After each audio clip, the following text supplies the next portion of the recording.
Hey, everyone, welcome back to the channel. Today, I'm going to walk you through the simple process of installing Git on your Windows 10 or Windows 11 machine. So, let's dive right into it. First things first, head over to the official Git website. To do this, open your browser and type in gitscm.com. This is the official download page for Git. Don't worry, I'll leave the link in the description for easy access. Once you're on the website, you'll see a big Download for Windows button. Go ahead and click on that, and it will automatically detect your Windows version. After clicking, you'll be taken to another page where your download will begin. The file is an executable installer. .exe, and it shouldn't take long to download.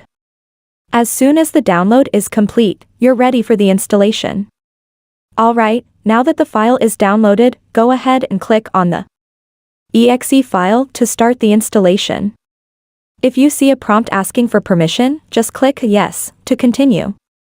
Once the installer starts, you'll be greeted by a setup wizard.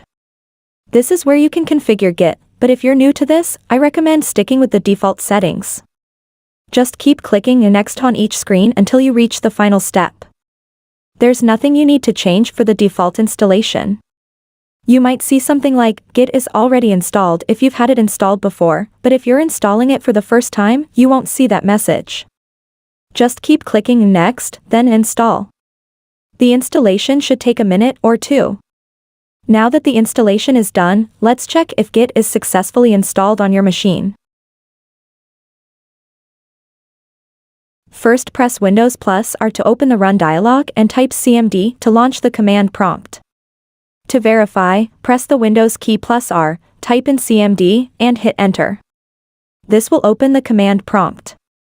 Now, type Git and press Enter. If everything was installed correctly, you'll see a bunch of text listing Git commands and options. This confirms that Git is now up and running on your Windows computer. And that's it. You've successfully installed Git on your Windows 10 or 11 machine. Don't forget to like and subscribe to the channel for more helpful tech tutorials. Thanks for watching, and I'll see you in the next one. Peace out.